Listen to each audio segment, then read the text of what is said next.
Finding great candidates to hire can be like, well, trying to find a needle in a haystack. Sure, you can post your job to some job board, but then all you can do is hope the right person comes along. Which is why you should try ZipRecruiter for free at ZipRecruiter.com/zip. ZipRecruiter doesn't depend on candidates finding you. It finds them for you. Its powerful technology identifies people with the right experience and actively invites them to apply to your job. You get qualified candidates fast. So while other companies might deliver a lot of hay, ZipRecruiter finds you what you're looking for. The needle in the haystack. See why 4 out of 5 employers who post a job on ZipRecruiter get a quality candidate within the first day. ZipRecruiter, the smartest way to hire. And right now, you can try ZipRecruiter for free. That's right, free at ZipRecruiter.com/zip. That's ZipRecruiter.com/zip. ZipRecruiter.com/zip. You're listening to Missing Persons, brought to you by AbJack Entertainment. Be sure to check out some of the other great true crime podcasts from this network, including The Murder in My Family, DNA ID, Zodiac Speaking, Scene of the Crime, Beyond Bizarre True Crime, Campus Killings, and Killer Communications. All of these podcasts are available for you to binge on right now, wherever you listen to podcasts. Subscribe where you're listening to this podcast so you don't miss an episode. The views and opinions expressed by guests on this podcast do not necessarily represent those of the podcast, its creators, or sponsors. This episode may contain unsettling or disturbing subject matter. Listener discretion is advised. If you'd like to support Missing Persons and get VIP access to things like ad-free listening, early preview episodes, and bonus content of not only this show, but for every other podcast on the AbJack network of indie podcast, consider subscribing to the show with an AbJack Insider subscription through Apple Podcast. For only $4.99 a month or $49.99 a year, you'll unlock a variety of listener benefits, and you'll be supporting the show in the process. Your support is greatly appreciated.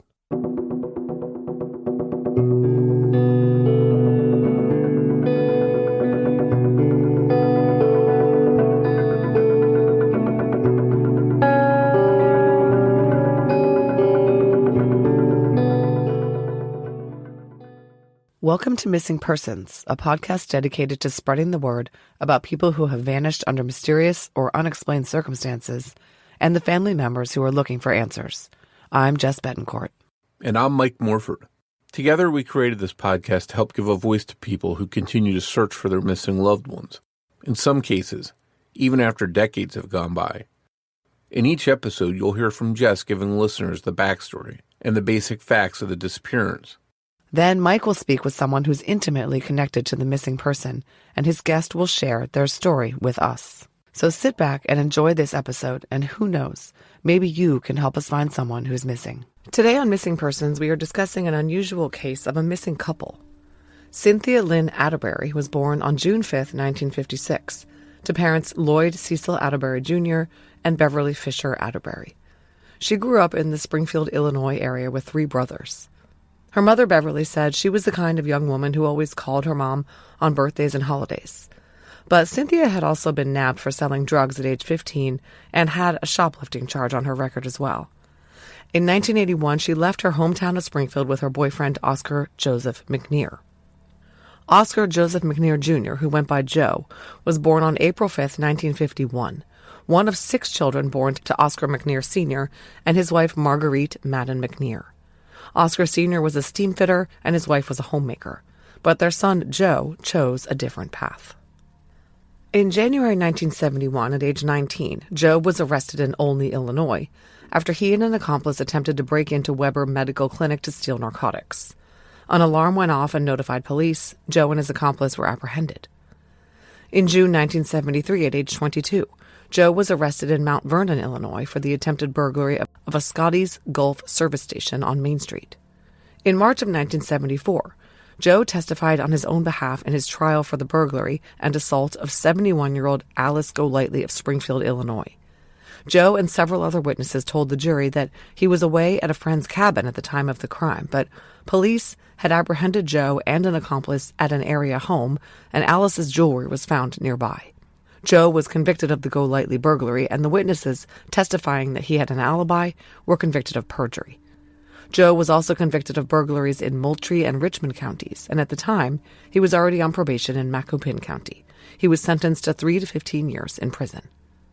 While in prison for the Go Lightly burglary, Joe was charged with aggravated battery for a jailhouse fight in Sangamon County where he was incarcerated. But he was acquitted of the attempted murder of William Charles Smith in 1978. It's unknown exactly when and how Joe and Cynthia Atterberry crossed paths. But in May of 1981, 25-year-old Cynthia and 30-year-old felon Joe McNear left Illinois together. The couple moved into a trailer in Castle Rock, Colorado, on property near Pike National Forest in Douglas County owned by a Julian Gabriel, an associate of Joe's from Springfield. Their families never saw or heard from them again. Cynthia and Joe are believed to have gone missing sometime between June 27th and July 4th, 1981. Joe's car was found abandoned in Colorado Springs on July 2nd, 1981. Cynthia's mother, Beverly, became worried when she never heard from Cynthia after the move to Colorado. Cynthia even failed to call home on Beverly's 50th birthday in January of 1982. That same month, Bob Carnduff of the Illinois Division of Criminal Investigation told Beverly that her daughter had reportedly been murdered in Colorado in connection with a drug dispute. She and Joe had been shot to death after an argument with 2 Springfield men known to them. Let's talk about the owner of the property Cynthia and Joe moved to and the prime suspect in their murder. Julian Gabriel was a star football player at Lamphere High School and was a third-place Illinois state wrestling champion. His first arrest was at age 17 for the 1963 robbery of a KFC, and he went on to rack up scores of arrests, indictments, and convictions for disorderly conduct, drug trafficking, bank robbery, and bombing a Little Rock house. Gabriel was sentenced to 3.5 years in prison in 1978 for cocaine trafficking. It's unclear exactly when he was released, but it's believed in the spring of 1981 he left Illinois and moved to Foxton, Colorado, where he owned property in the Rocky Mountain foothills. It was to a trailer on this Foxton property that Cynthia and Joe moved to in May of 1981. Gabriel and Joe had a long history, having been tried as co-defendants in a theft and burglary case in Sangamon County, Illinois, when they were in their 20s. They were both acquitted. Police said that in 1981, Gabriel was the gang leader of a cohort of criminals that included Tony Ashford and Oscar Joseph McNear, all of whom had met in Springfield, Illinois. So Cynthia and Joe joined Gabriel in Colorado, and Cynthia never again was in contact with her family. After her mother was visited by the agent telling her her daughter was dead, she reported Cynthia missing to the Sangamon County, Illinois Sheriff's Office in February 1982. A neighbor of Gabriel's told the Colorado CBI that around the time Cynthia and Joe had gone missing, she heard a gunshot coming from Gabriel's property, a woman's screams, and more gunshots. The next day, Gabriel told her he had to shoot his dog, but the neighbor later saw the dog alive. On September 3, 1982, Julian Gabriel went to the Denver office of the U.S. Marshal and requested to speak with the FBI. In exchange for an immunity deal and witness protection, he said he was willing to provide information about 3 bank robberies, 6 murders, arsons, and burglaries that occurred in both Colorado and Illinois, as well as where 2 homicide victims' bodies were. He admitted that he was referring to Joe and Cynthia. He told the FBI that Tony Ashford and Joe McNear hated each other, and Ashford was the one who shot Joe and Cynthia. Gabriel helped him put the bodies in the 55-gallon drums and bury them. Needless to say, no deal was extended to Gabriel. In 1983, a sitting federal grand jury heard evidence in the Atterberry McNear missing persons case, but no indictments were handed down. According to an article in the Springfield, Illinois State Journal Register, an extensive search was conducted in the summer of 1983 for the Illinois pair, with the CBI being assisted by Illinois investigators. They were pursuing reports that Joe, Gabriel, and Tony Ashford had been robbing Colorado pharmacies for narcotics and selling the drugs in Springfield. Cynthia and Joe had been killed after a dispute among Joe, Gabriel, and Ashford after the burglary of a pharmacy. Cynthia's brother Mike went to Colorado to try to find his sister. He found that the Foxton property was very remote, was run down and unkempt, and the trailer looked like a rat's nest, according to the State Register Journal. Greg Atterberry, Cynthia's brother, told the publication that his sister got pulled into an existing feud.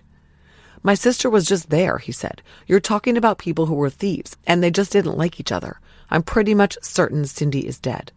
As long as the killers get nailed for it, that's the main thing.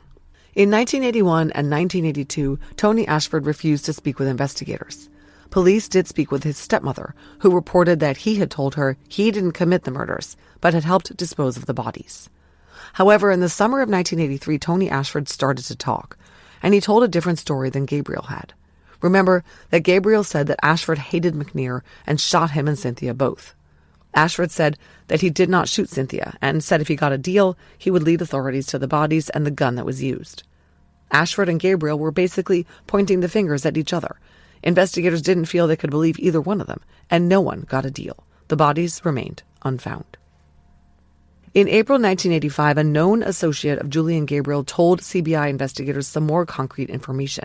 This from the State Journal-Register, quote, "In July 1981, McNear and the two men are believed to have been burglarizing a pharmacy when police drove by, causing the two men to run. But McNear stayed and finished the burglary. When he returned to the trailer with the drugs, the two men asked for their shares. McNear refused, and one of the two men then shot and killed him. Atterberry either witnessed or heard the shooting, so the men decided to kill her also," end quote. Police believe that this story about a dispute over the spoils of the Glenwood Springs pharmacy robbery executed by Joe McNear after Ashford and Gabriel split was true. They heard in multiple iterations of the story that Cynthia and Joe were shot and stuffed into 55-gallon barrels, loaded into Tony Ashford's Jeep, and buried on the 8-acre property owned by Gabriel. When this solid tip came to light in 1985, the property was expected to soon be flooded by the completion of a dam. The bodies in the barrels would not float, and the flooding might mean they would never be found. So in late August and early September 1985, investigators obtained a search warrant for the mountainous, wooded, and treacherous property located in the Rocky Mountain foothills half a mile south of South Platte, Colorado, near the South Platte River. A week-long dig was conducted in the search for the pair. A highway construction crew was brought in to dig up 8 acres of land using earth movers, and in some spots stripped away up to 20 feet of topsoil and used metal detectors, searching for the two 55-gallon barrels. They also used special equipment to search the foundation of a structure on the property built in 1981. But in the end, the search came up empty. They had already searched scores of locations, such as mine shafts, gravel pits, and even a fish hatchery, the latter because one of the suspects had claimed the victims were with the fishes, according to the State Register Journal. This recent targeted search was expected to find the bodies, and the results left everyone disappointed. Douglas County Sheriff Steve Zotos told the media the investigation was at an impasse and they needed to regroup. But they didn't give up. An anonymous tip had been called in to Greg Atterberry, Cynthia's brother, that the body barrels had been paved under a new roadway. According to the State Register Journal, a construction contractor contacted police and said that he had been hired by one of the suspects around the time of the murders to fill in a ravine on the search site. The investigators also had their sights on a 20-acre parcel owned by one of the men, separate from the 8 acres already searched. Other stories of the whereabouts of the bodies included that they were buried in a national park in a dry well, that they were in a quarry, that they were under a bank in Conifer, and that they were on the other side of the South Platte River. Investigators were planning a meeting with the Douglas County DA's office to discuss charging the men suspected of the murder despite having no bodies. Another tactic under consideration was charging Gabriel with arson for an unrelated case to put the pressure on him. At the time of the dig, both suspects were in prison on other charges, with Gabriel in prison for armed robbery of a Northern National Bank in Colorado Springs in 1981. He was scheduled to be paroled in June of 1986. Zotos told the Journal-Register, quote, "We still believe the bodies are up there in that vicinity. Exactly where, we don't know. We might never know. It might be that kind of case. That would be a shame. I'm sure the parents want their children back. One of Cindy Atterberry's brothers from Springfield was up here helping follow leads. He was very frustrated," end quote. In 1986, while on work release from prison, Julian Gabriel was shot in an altercation outside a Georgetown, Colorado bar. He lived. After his 1986 parole, he and several ex-felons constructed a massive wooden barracks on his property where they all lived together and continued their criminal enterprises. In January 1987, Gabriel was arrested again, this time on an arson charge, for firebombing a sheriff's substation, resulting in the destruction of 2 buildings. After the bombing, police raided his property and found a crack cocaine manufacturing facility, stolen goods, weapons, and bomb-making materials consistent with those used to blow up the sheriff's office. That was it for Gabriel. Police knew he had been operating a so-called crime ring out of his property, and he had tried to take out the cops by blowing up their home base. Now, they had enough to put him away for good, although not on charges related to Cynthia and Joe. Gabriel was convicted of unlawful possession of contraband, unlawful possession of explosives, and first-degree burglary. He was sentenced to 50 years in prison. At his 1988 trial, quote, a witness who lived with the gangs said that Gabriel talked freely about breaking the bones in his victims' limbs to make their bodies fit into the barrels, end quote. That from the State Register Journal.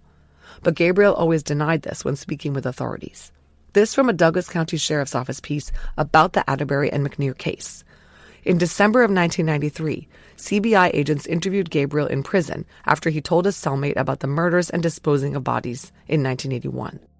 When CBI asked Gabriel why he wouldn't divulge the location of the bodies, he said he hated a particular CBI agent and he didn't care about the families of the victims.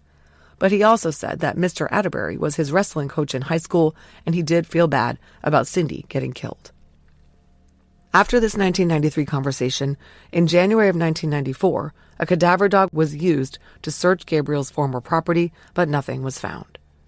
Julian Gabriel died of natural causes in prison in 2012 at age 67. He took his secret about the whereabouts of Cynthia and Joe to his grave. However, in 2021, a new tipster called the Sangamon County, Illinois Sheriff's Office and reported that Gabriel was the one who killed the couple. Afterwards, he and Tony Ashford loaded the bodies into the 55-gallon drums, and then they were driven in Gabriel's SUV to a dry well in a national park where they were discarded. The bodies have never been found. The Douglas County Sheriff's Office has entered both Cynthia and Joe into NamUs. Joe McNear is NamUs case number MP 25940, and Cynthia is MP number 27619. The Sheriff's Office has also collected DNA from both victims' relatives to have on file in case remains are located.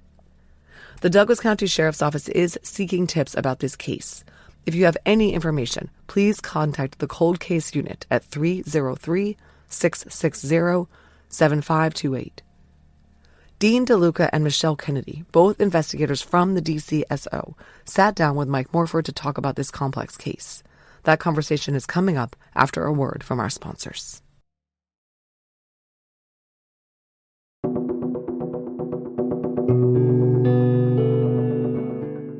With me today are not one, but two different guests for this episode of Missing Persons, Dean DeLuca and Michele Kennedy, and they're here to talk about the Atterberry McNear case. Thank you both for coming on Missing Persons.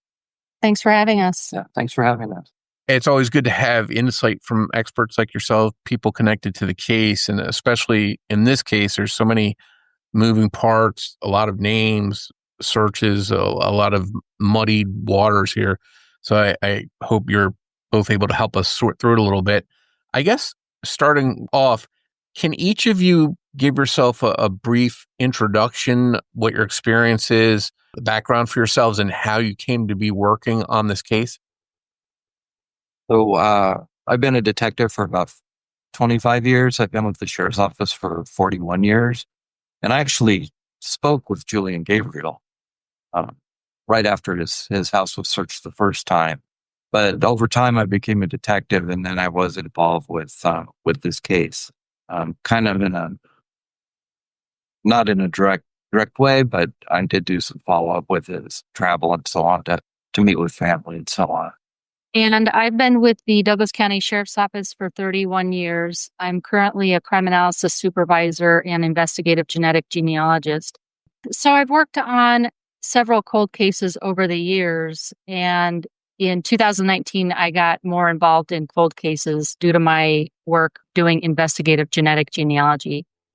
So I got involved in this case in 2021 when we needed to collect DNA for the siblings of Cynthia Atterberry and Oscar McNear. Okay.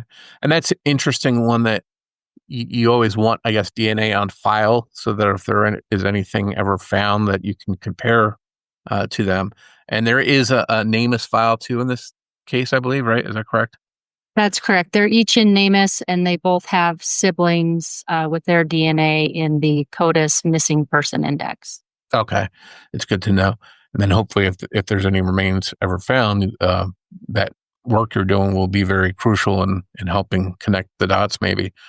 I want to jump forward here and just tell you both right off, if you can, feel free to jump in and answer questions, either of you, both of you, however you want to do it, because there's a lot of different questions here that I'll be asking. They may not be in any kind of special order. But I did want to know, starting off, how common is it for not just one, but two people to go missing together?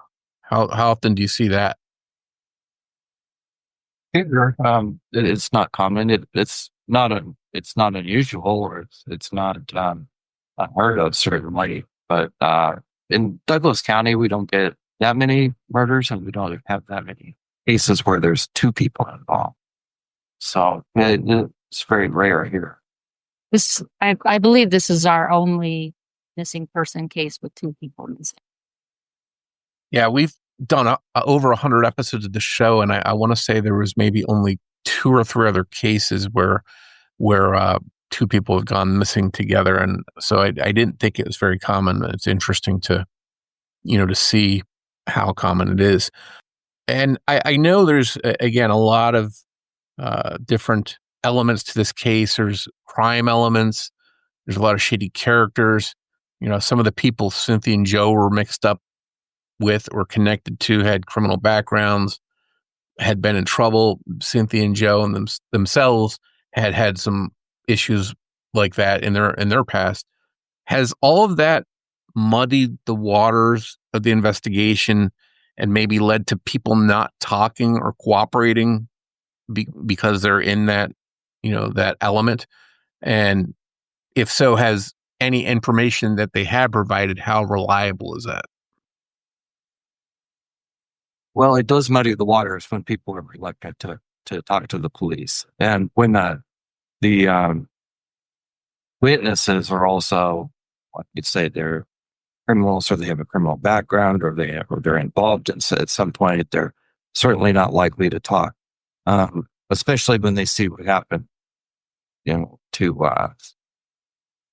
just the sheer brutality of this crime. So, it's very difficult to get people to come forward to talk.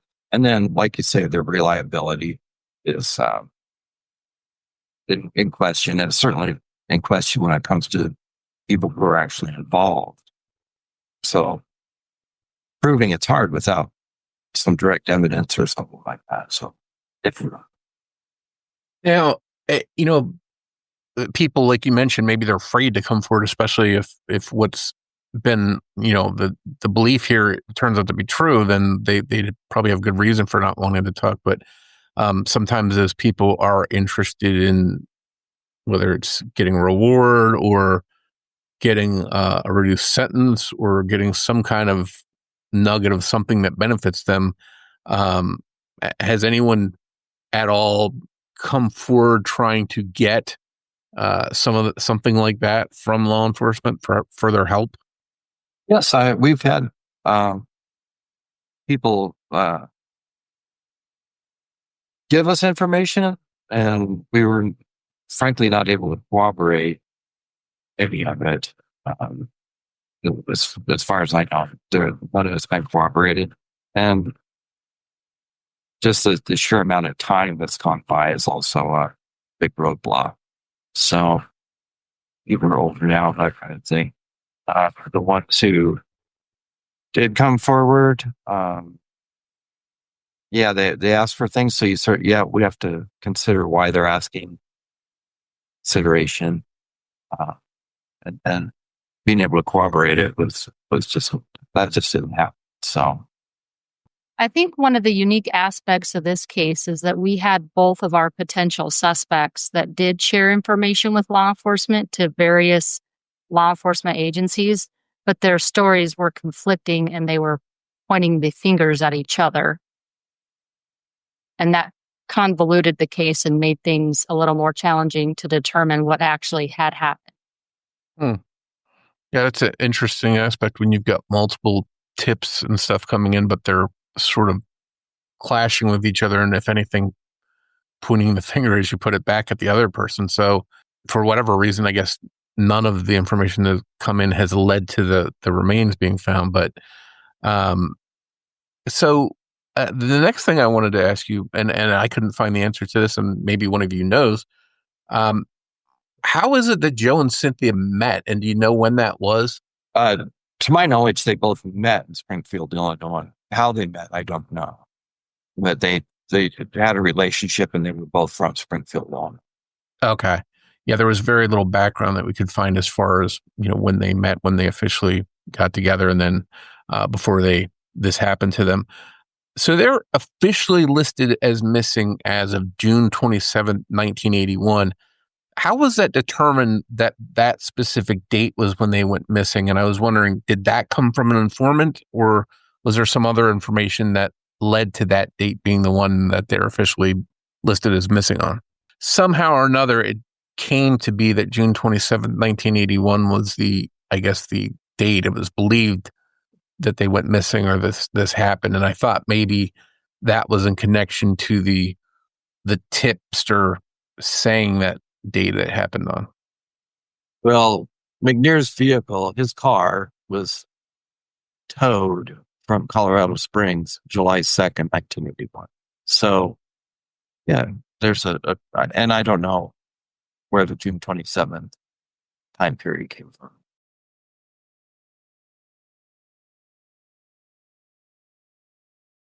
The thing that's commonly reported, the belief, I guess it would be, is that Joe and Cynthia were shot to death after an argument with two Springfield men that they knew. Was all of that information gleaned from the informant? And, how did the informant, if that's the case, have that information? Well, it wasn't as far as I know, there wasn't a particular, like an informant per se. That came from interviews between the people that were involved. And that's when the finger pointing came in. One said the other one was responsible, and vice versa. I think one tip, if I'm not mistaken, please correct me if I'm wrong here, one tip had come in back in 1981, but one also had come in 1985. And I'm curious about those two tips, how they clashed with each other, or if anything matched up. I know that one of them resulted in a search, a specific search. So I'm just curious how those two tips 4 years apart, affected each other or were connected to each other. Yeah, well, those were based on what was allegedly told to a witness by Julian Gabriel. That witness just repeated what he heard from Julian Gabriel. This was secondhand information allegedly said to this person by Julian. Exactly. Okay. So let's talk a little bit about Julian Gabriel, because his name pops up a lot in relation to this case. He was the property owner for the trailer that Joe and Cynthia had moved to in May 1981, and he had quite a checkered past. I know he was released from prison sometime in 1978 after a 3.5-year sentence for cocaine trafficking. Well, he moved to Colorado around the same time as Cynthia and Oscar, or Joe, as he was known. They all moved in the spring of 1981 to Colorado. I wanted to, again, talk about some of the searches that were done, years apart. And was there anything ever found, any shred of clues or clothing, anything at all connected to the case that was found in any of the searches? Not related to the disappearance of Joseph and Cynthia, but they did find a firearm, and they found various items that they were ultimately charged with, but no clothing, nothing related to a crime scene, anything like that. So basically, things that were still troublesome for them, but not a direct tie to their disappearance. Yeah, exactly. So I want to go back to this theory that Joe and Cynthia were killed after an argument with two men, and these these two men were said to have been robbing pharmacies alongside Joe. And am I correct that one of these two men was Julian Gabriel? Yes. Okay. Do you know who the other man is? And if so, how closely was he looked at, and did he cooperate at all? So the other man was Tony Ashford, and he was looked at, and he did not cooperate. And I couldn't really find it, but does he have a record too? Yeah, I mean, he had an extensive criminal history. And just one more time, going back to the tips for a second, it was this specific tip from Tony Ashford, I think in 1985, where he laid out that Joe and Cynthia had been shot and placed into barrels before being buried. We talked a little bit about the reliability of some of these people. How reliable do you think that scenario is? And has that led to anything, knowing what supposedly happened? Has that been able to help in any way? Yeah. Well, they're opposing versions of what happened to them. And then as far as that leading to anything, it's their reliability is they're just not trustworthy. So, but there's some element of truth there, because they're both missing and they haven't been found. And the scenario that's given is definitely something that's believable. It's just how it happened is in question. And I guess where it was done, if they were buried on a piece of land, where is that? Exactly. Yeah. Comments that was made as they were buried with the fishes or something along those lines. So, what that means, who knows? But along a river, in a river, in a lake, there's a large dam near Stoncha Springs. So, and that was there at the time. It still is. Okay.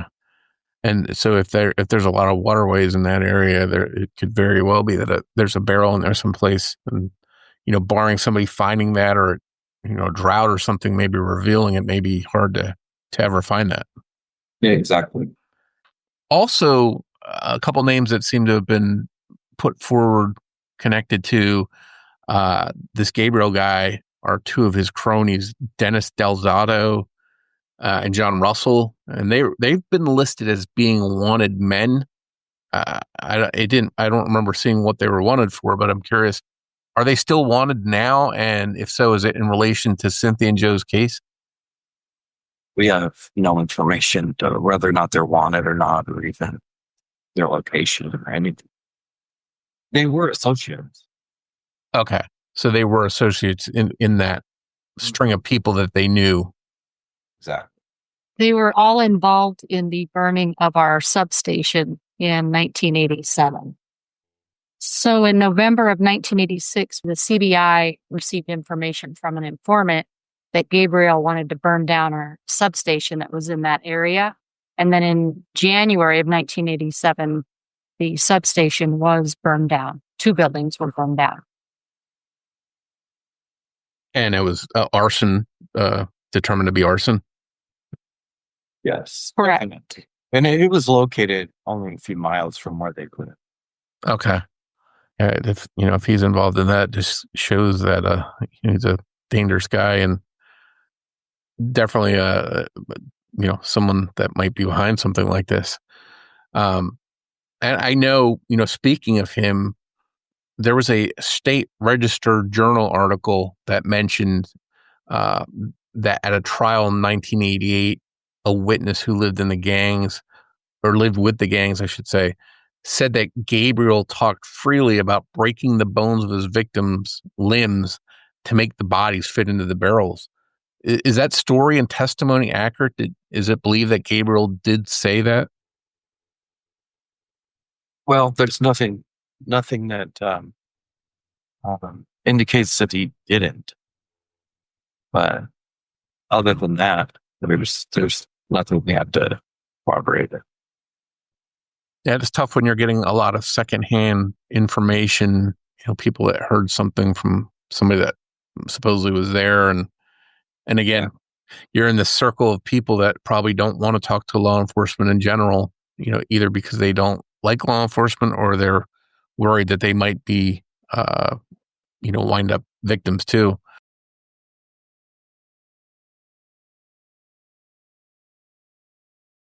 If the stories about what happened to Joe and Cynthia are true, and they were murdered, placed into barrels, and then buried or put in water, is there any belief that there may be people who maybe helped do that after the fact that might not have been involved in the murder itself?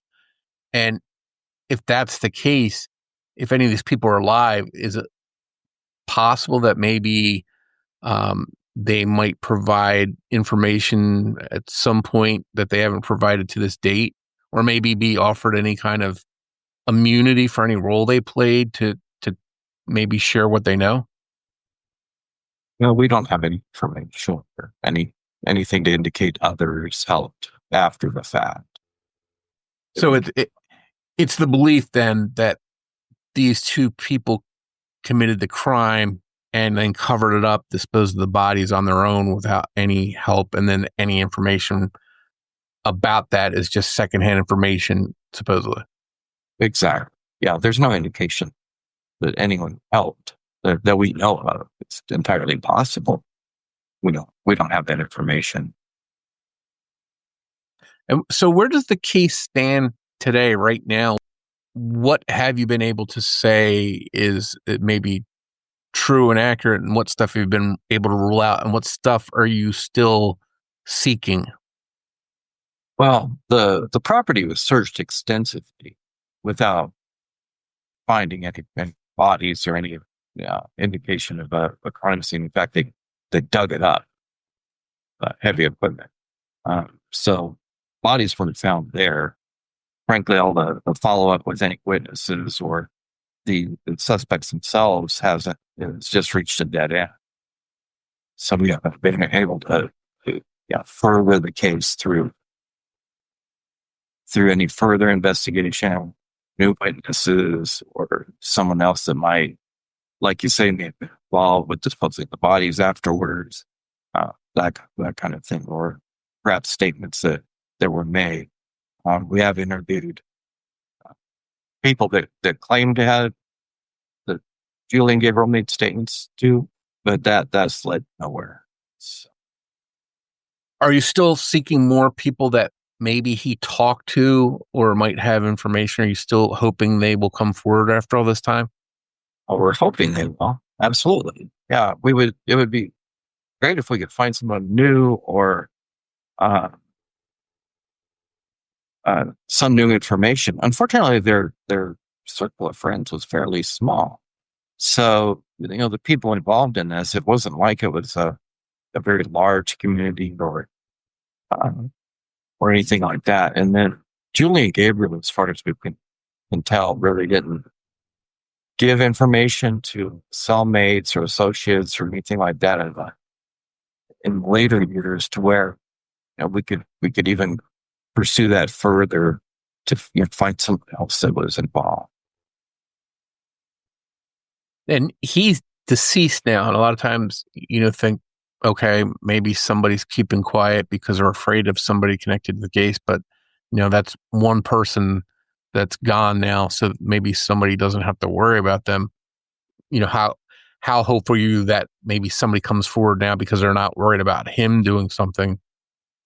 We're certainly hopeful. It just doesn't seem likely, especially after the amount of time that's gone by.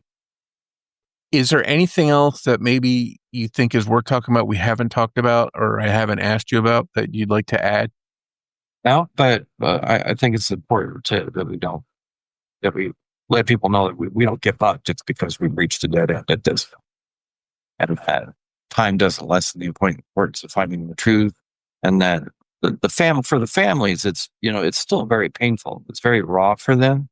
And having met with Cynthia's brother, and just seeing how emotional he was after years and years, wondering what happened to his sister, that's just illustrates the importance of not giving up on this, and we'll never give up on it, ever. Even after all the defendants are gone, the potential suspects are gone, even the witnesses. So I think that's important to know. And the case remains open with the Douglas County Sheriff's Office. And we're hopeful that maybe somebody listening to this podcast can provide some information or a tip that will help lead us to where their bodies are. Yeah, and even, I guess, for the family's sake, even if no one can be prosecuted at this point, you'd still like to bring those remains back to their family, and so they can have some kind of peace and be able to, maybe give them a proper burial or whatever. Exactly. Our cold case tip line is 303-660-7528. And when they call, they can just say, give you what they have, or do they need to reference a case number or anything like that? They can just leave a message, and one of us will get back in touch with them right away. They can just reference the Atterberry and McNear case, and we'll take it from there. Okay, and hopefully, if someone listening does have information, they do the right thing and try and help you and get some answers here. They could also email coldcasetips@dcsheriff.net. Okay. So is there a way they can remain anonymous through any of this tip presentation? They can leave an anonymous message. Obviously, the email is something we can't, but they can leave an anonymous tip. Yes. Okay. Very good. Again, I want to thank both of you for coming on and helping us wade through this, because there's a lot of moving parts and, again, a lot of names involved here. So thank you both for helping us understand that case a little bit better. Thank you. And thank you for helping us share their story. We hope you enjoyed this episode of Missing Persons. If you can provide any information to help solve the case we discussed in this episode, please contact the appropriate authorities. If you enjoy this podcast, please take a moment to tell your friends about Missing Persons and invite them to listen to the show. Word of mouth will help us grow and bring these cases to a larger audience. You can also help us by taking a moment to rate and review Missing Persons on the platform you're listening to us now on. If you want to get early and ad-free access to new episodes of Missing Persons and help support the show in the process, please consider a subscription to our Apple Podcast. For only $4.99 a month or $49.99 a year, you'll get early ad-free access to not only this show, but to every other show on the AbJack network of podcasts. You can get started with a free trial by searching for AbJack Entertainment in your Apple app, and we'll include a link in the show notes. If you want to find us on social media, we're on every major platform and on YouTube. Just search for Missing Persons Podcast. We'll include links to all of our social media in our show notes, and you can also visit our website, missingpersonspodcast.com. Finally, if you're in need of a platform to discuss a missing persons case that you're connected to, feel free to reach out to us on our website. We're happy to help. Just a reminder that new episodes of Missing Persons air every other Saturday. On behalf of Jess Betancourt, this is Mike Morford saying thanks, and we'll see you next time on Missing Persons.